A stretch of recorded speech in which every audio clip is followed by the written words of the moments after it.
mwakoze guhitamwo radio haguruka ngo mukurikirane amakuru mwateguriwe kuri uyu munsi wa mbere igenekerezo rya 27 gitugutu 2025 imbere yo kubashikiriza ingingo zimwe amakuru ahagazeko mu nkondire mbanze ndabahe mwiriwe abandi mwaramutse bivanye naho umwe wese aherereye muri kano kanya Dondo Jumba z'umutima niwe agire ayabashikirize afadikanije na Aubin Felix Rankunda ari mu buhinga bw'ivyo. Igitoro catanguye gutangwa rimwe mu ndwi hakurikijwe intunganyo nshasha bikaba biri mu itangazo ry'ishiramwe Sopebu rishinzwe ivy'igitoro mu Burundi. Abatari bake bakaba babona ko atagitoro cuzuye mu Burundi cogurishwa muri bene ubwo buryo. Umukuru w'igihugu ngo yarababesha. Ingingo zerekeye gukinga igwirirana ry'ikiza korera atamazi meza ziragoye gushira mu ngiro muri komine Rumonge mu ntara ya Burunga. Bamwe mu banyagihugu bo mu Rumonge bavuga ko abategetsi babafatira ingingo zo kubakandamiza gusa. Birakwiye ko abarundi baje hamwe bagacira urubanza rubereye intwaro imeze gutyo. Hari n'ayandi ariko mu mpera murakurikirana ikiganiro ineza y'Imana. Mukanya ni inkuru imwe ukwayo kazi. Ndongeye kubaramutsa. Ishirahamwe Sopebu rijejwe ivy'igitoro mu Burundi imenyesha ko ryahinduye uko ryahora ritanga igitoro ku vyuma bigikenera ku bituro bita station mu Kinyamazuru hamwe n'ibitigiri vy'amaritiro buri cuma cemerewe kugura kondwe. Naho iryo shirahamwe ritamenyesha ku mugaragaro ibitigiri vy'amaritiro icuma cemerewe kunywesha kondwe, rimenyesha ko uwugura igitoro abicisha muri application igitoro pass hama agashobora kuja kunywesha ku munsi yabwiwe muri telefone ngendanwa, aho abimenyeshwa hisunzwe igiharuro ca nyuma kiri ku mparati y'icuma ciwe. Kuva rero ku munsi wa mbere gushika ku munsi wa gatatu ivyuma bifise imparati iherezwa n'igiharuro kiva ku busa gushika kuri 4 nivyo bizonywesha gusa igitoro. Nayo kuva ku munsi wa 4 gushika ku munsi w'Imana ivyuma bifise imparati ziherezwa n'igiharuro kiva kuri 5 gushika ku 9 niho bizonywesha igitoro. Imbere yo gutanga igitoro ububijejwe ariwe pompiste mu Kinyamazuru asabwa kubanza gusuzuma neza igitigiri c'amaritiro icuma cemerewe. Bikaba biri mu itangazo urongoye Sopebu Ndayisenga Samuel yashize ahabona kuri uyu wa 27 gitugutu 2025. Biruko mu gihe yararamutse kuri uyu wa 4 w'indwi twaraye dusozereye igenekerezo rya 23 uku kwezi kw'icumi 2025 ashikiriza Mustanire mushasha wa komine Bugendana mu ntara ya Gitega Melchiade Ciza. Umukuru w'igihugu Evariste Ndayishimiye yamenyesheje ko igitoro cabonetse ari cinshi abarundi akabarimbura bugirire cane bene amastation babwirwa kuja gutora igitoro bakanka ngo nta mafaranga bafise. Avuga ko babiterwa n'umutima mubi kuko bahora bacuruza igitoro bivye biciye muri magendo n'ibindi. Kurikira umukuru w'igihugu Evariste Ndayishimiye. Abarundi rimbura bugirire igitoro cabonetse kiruzuye tubwiye mu mastation tuti ngo mutora igitoro ngo nta mahera nifitiye. Tubwiye uwo muntu w'imata station atagira amahera. Abafite amastation bose bagire gutora igitoro muri Sopebu kiruzuye. Mugabo batangwe kuvuga ko nta mahera nigirira. Iyo station bwa tuze twirabarabuka kubera umutima mubi bahora bacuruza igitoro c'amagendo bahora baciba barababaye ntibashaka igitoro kiza kubera igihugu. Saganda abwire ngira ndondera ingingo fatira amastation yose atazopakira igitoro duce tuyagira ya leta duce turishiramwo hanyuma bende igihugu baronka igitoro nta yindi nzira. Oya nimwiyumvira umuntu afise station wamubwira ngo gutora igitoro ngo nta mahera nifitiye. Nawe iyo station duca tuyitwara ibya leta hanyuma aho uzoshaka gucuruza igitoro uzocuza tugusubize station ya. Namaze kuvuga ababe barategura inama dufata ingingo. Uburongozi ni ukunyene ntirushaka kwemera umuntu azatwononera. Nene abantu bopfuma reka kubaho. Yesu niwe yavuze abonye Yuda mugabo Yuda bama yabonye Yuda ivyagira akora araba igitutsi yo mutuka acamubwira ngo vyo kubereye vyo kwipfuma reka kuvuka. None abantu nk'abo babereye vyo iyo bapfuma abanyamahanga n'abarundi bazi mu gihugu cawe utanezerwa n'iterambere. Uburongozi rero nukuza turaba ntihaba akajagari kubera umwe wese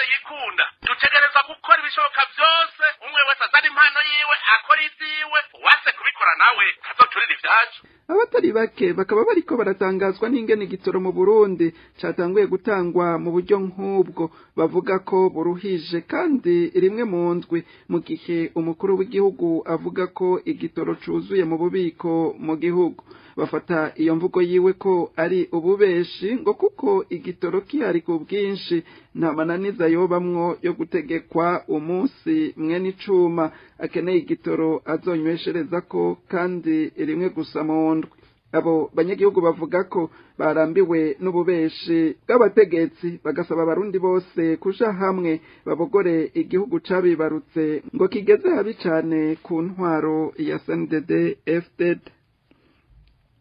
Ibiziga bibandanya gutorwa biriko bituma abanyagihugu bibaza byinshi ku ntwaro iri mu gihugu kuri ubu wa gatandatu w'uwa 2025 Gitugutu 2025 kwibarabara rya kabiri ryo muri quartier Magarama ku mugwa mukuru wa politiki Gitega mu gitondo haratowe ikiziga ca Janine Niyonzima w'imyaka 42.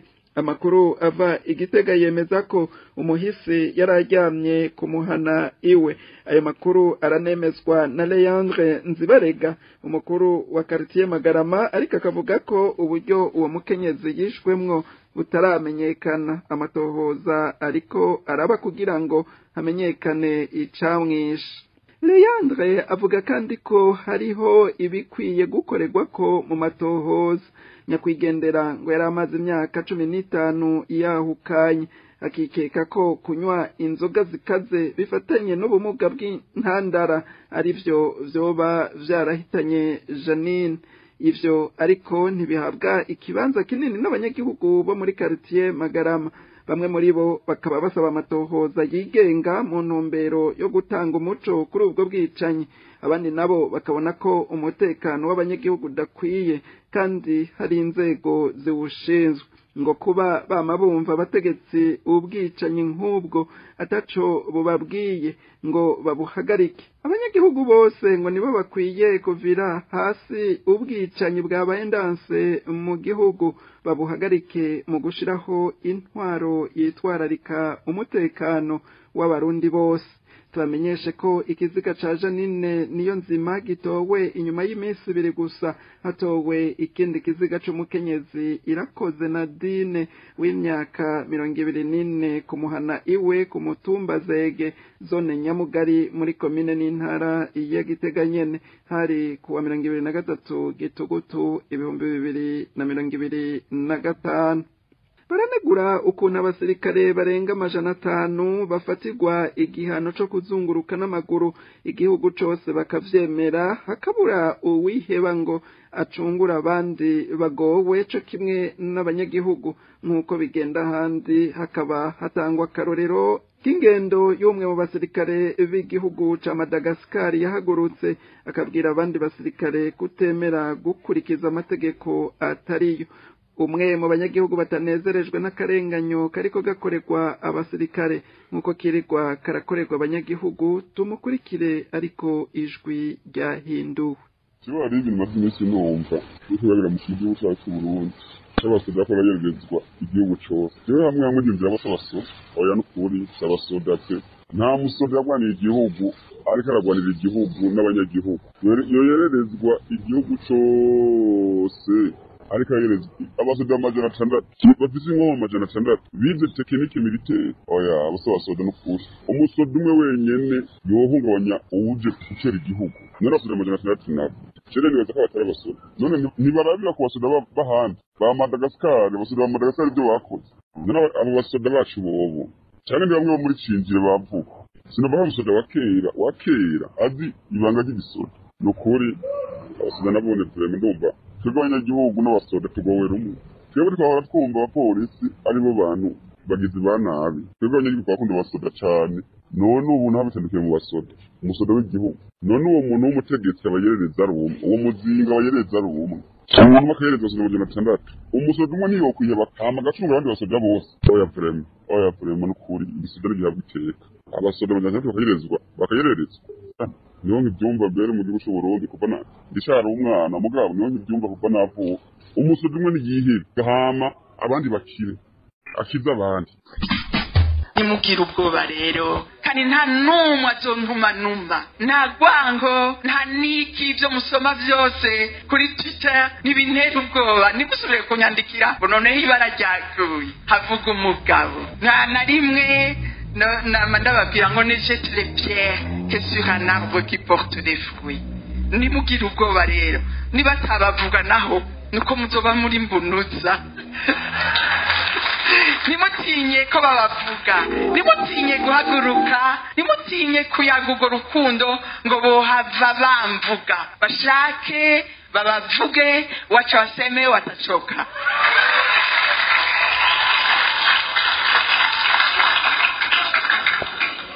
Hanyuma nashaka ko banshirirako kakaririmbo abana baririmba ka Maison Shalom ngo muri rya joro mukumvirize n'abana b'impumyi bakaririmbye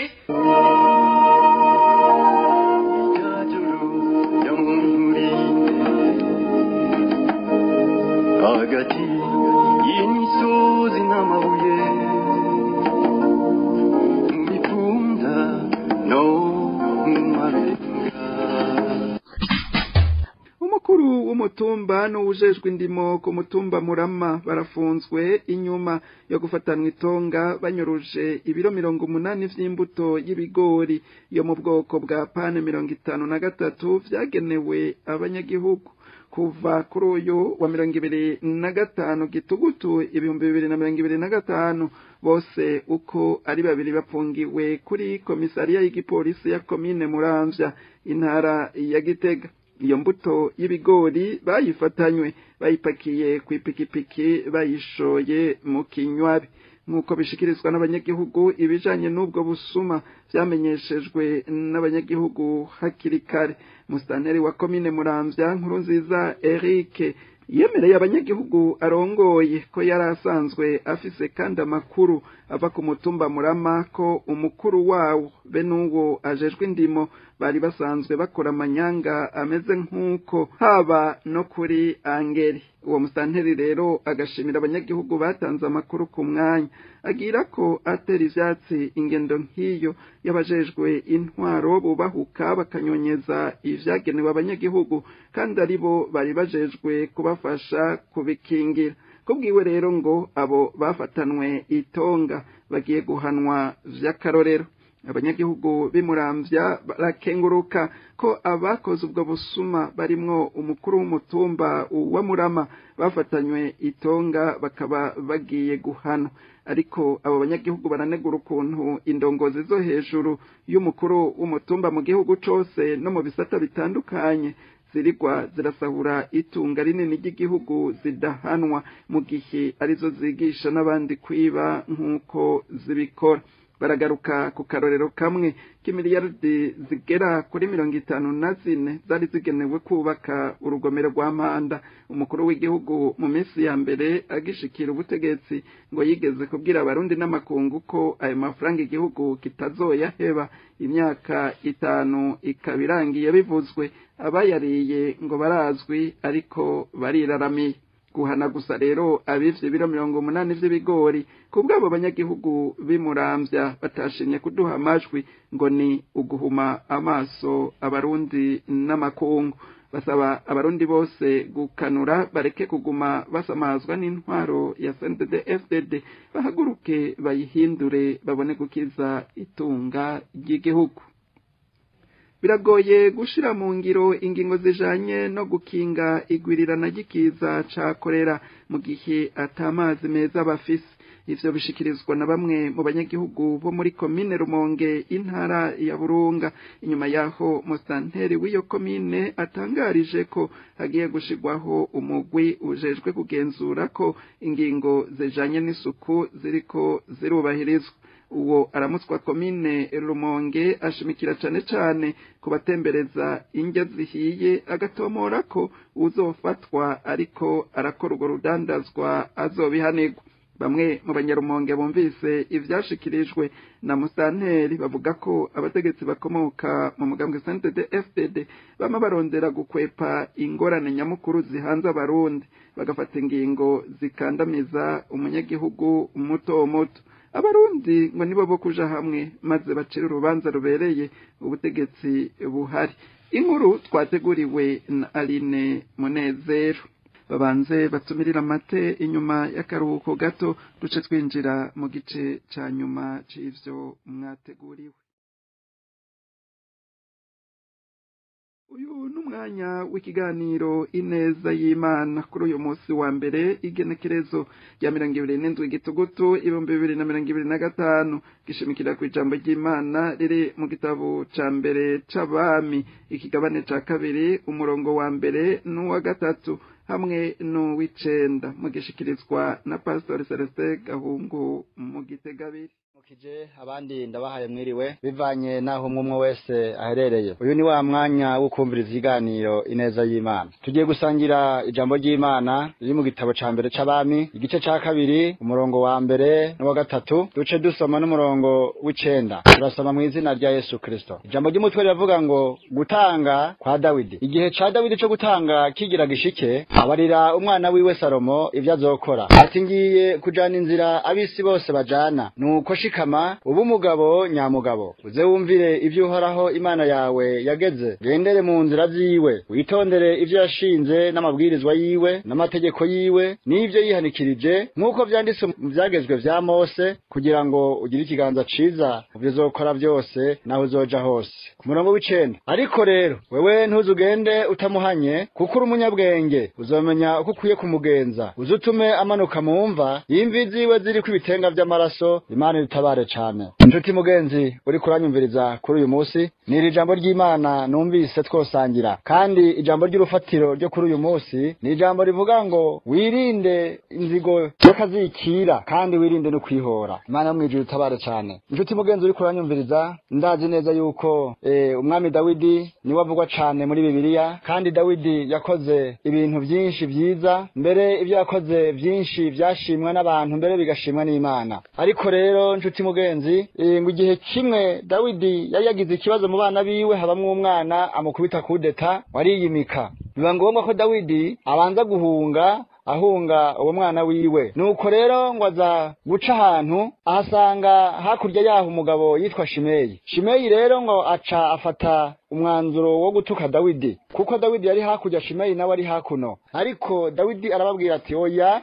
ni mumureka ntuke hari impamvu naye tabare cane. Ariko Dawidi akabika mu mutima. Igihe rero carageze Dawidi arasaza arabona neza yuko agiye gutanga ahamagara umuhungu wiwe Salomo kugira ngo abe ari we asigira ingoma kandi niko vyagenze. Nuko rero ariko aratanga ariko aramubwira uko azokora amubwira amajambo meza cane twumvise hano haruguru ngo aze nk'umugabo nyamugabo aze yubahe uhoraho aze yitware neza ngo nihazogira ikiganza ciza mu bantu ndetse n'imbere y'Imana. Kandi aramubwira ngo niwubahe uhoraho nukora neza uzogira ikiganza ciza aho uzoja hose. Ariko acenza ko ijambo rivuga ngo ariko ijambo ritari ryiza. Nshuti mugenzi uri kuranyumviriza aramubwira ngo ariko rero ngo uwo ngo ntuzugende utahanye witwa Shimeyi kuko Shimeyi yarantutse yangiriye nabi abaza kubishora amaza kuvyisomera haruguru yangiriye nabi yarantutse igihe iki ndamwihorera ngo ariko ntuzugende utamuhanye ngo mbere mu kumuhana ngo ntuze wemere yuko apfuko nyene ngo uzutume amanukana mumva imvi ziwe ziri ku bitenga vy'amaraso. Mu yandi majambo yaramubwiye kuzomwica ngo ntaze yemere ko Shimeyi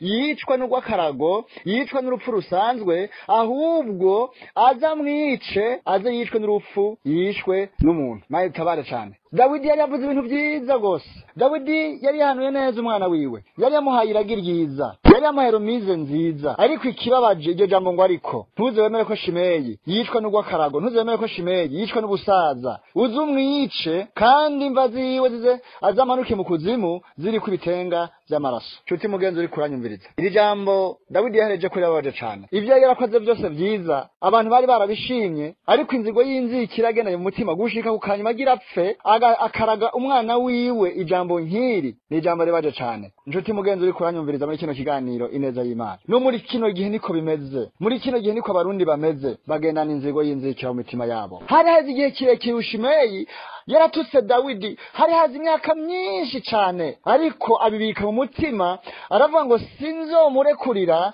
n'igihe nzoba ngiye gupfa, uzonsubirira nzomubwira kugira ngo nawe aze amwice azamporere. Abantu ba kino gihe rero, nshuti mugenzi uri kwanyumviriza, bafise ibibazo. Abavyeyi biganira abana babo ibyabaye kera cyane, bakababwira ngo bariya banaka, bariya baratugiriye nabi, rero namwe muze mubagirire nabi, mugirire nabi n'abana babo n'abazobakomoka ko babo, ukurunganwa ruzogenda rukurikirana, muze mugende mubagirira nabi. Imana yo mwijuru tabare cyane. Niyo mpamvu mubona abana ba kino gihe bakorana amacakubiri y'ubwoko, niyo mpamvu mubona amacakubiri y'ubwoko aho kugabanuka atera yiyongera muri kano karere turimwo, atera yiyongera mu gihugu cacu, atera yiyongera hirya no hino. Nta kindi biva ku bavyeyi, uko abavyeyi nibo bagenda bakavyiganira abana babo, ndetse bakababwira ngo muze mubihore namwe, kuko baratugiriye nabi, bariya baburiya bwoko baratugiriye nabi, namwe muze mubihore. Ntimuze mwemere uko bagira amahoro, ntimuze mwemere ko bagira umunezero, ntimuze mwemere ko batekana, namwe muze mubihore. Nico cishe abantu ba kino gihe, nico cishe abarundi bene wacu, nico cishe abanyafrika bene wacu. Imana mwijuru tabare cyane. Nuko rero Dawidi agera igihe cyo gutanga, ariko asiga umurage mubi, asigiye umuhungu we Salomo. Imana yo mwijuru dutabare cyane. Nshuti mugenzi uri kuranyumviriza, nyemerera wihangane mu byo urimo vyose, wihangane, ariko kuri inzigo n'inzikira mu mutima wawe, ukura amacakubiri mu mutima wawe, ukuri hori mu mutima wawe, ubikure mu mbese n'ivyabaye byose kera abana bawe batazi, ntukabibabwire, uzubibahishe, ahubwo ubigishe umutima w'urukundo, ubigishe umutima wo gufashanya, ubigishe gukunda bagenzi babo. Niho nawe uzogira amahirwe, niho uzotahana amahoro, umutima wawe ukagubwa neza. N'igihe uzogera gutaha, n'igihe uzogera gupfa, uzopfana umunezero, uzopfana amahoro, nta gahinda uzopfana, uko abantu bose bazogushingira intahe ko ari umuntu muzima, ko ari umuntu witwara neza, tanzigo y'inzikira ugira, atamacakubiri ugira. Ariko niwe biraga abana bawe, uzobaraza umuvumo mudasanzwe, kandi uzokurikirana ukurunganwe rwose ruzogenda rukurikirana mu ruvyaro rwawe. Nyemerera rero kuri uyu munsi ukura umuvumo mu bana bawe w'amacakubiri, ukura umuvumo w'inzigo y'inzikira, ukura umuvumo w'ugwanko, niho nawe uzobona kugirirwa neza n'Imana. Nshuti mugenzi kwanyumviriza, ni ijambo ry'Imana numvise twosangira kuri uyu munsi. Umuntu wese abyumvise, Imana yo mwijuru imugirire neza. Tugiye gusenga Imana. Mana ugira neza, Mana y'icubahiro, uri Imana uri hejuru ya vyose, kandi wewe ntukora nk'uko abantu bakora, nturaba nk'uko abantu baraba, ntuvuga nk'uko abantu bavuga. Niyo mpamvu isaha n'uyu munota, Mwami Yesu Kristo, nkuzamuriye Mwami Imana ibiganza, ndakwereka Mwami Imana umuntu wese ariko arumviriza iri jambo, unyemerere Mwami uhindura ivyanse guhinduka mu mitima y'abantu, abagendana inzigo n'inzikira, abagendana mu macakubiri. Mwami Imana unyemerere ubahindure, uhindure Mwami Imana ubwoko bwawe bw'abarundi, uhindure ubwoko bwawe bw'abanyafrika, ubagirire neza, imitima yabo ihe kugubwa neza. Mana ubarinde kwihora, ubarinde ihori, uzobukoze nyakubahwa. Urakoze ndagushimiye rero, ugirire neza umuntu wese ari kwanyumviriza, uzobukoze mu izina rya Yesu Kristo ntazo nizeramwo, amen. Abantu mwese mwariko mwanyumviriza, shalom. Mwebwe mwese mwarimo duteza abiri, ndabashimiye. Aha niho hagarukiye amakuru n'ikiganiro mwateguriwe. Ndakengurukiye n'ababibateguriye bose bakongera bagafasha kugira bibashikire, harimwo uri mu buhinga bw'ivyuma. Imana ibandanye kubazigama, ndabike banuye naho mu makuru yacu azokurikira. Imana ikidutije ubuzima.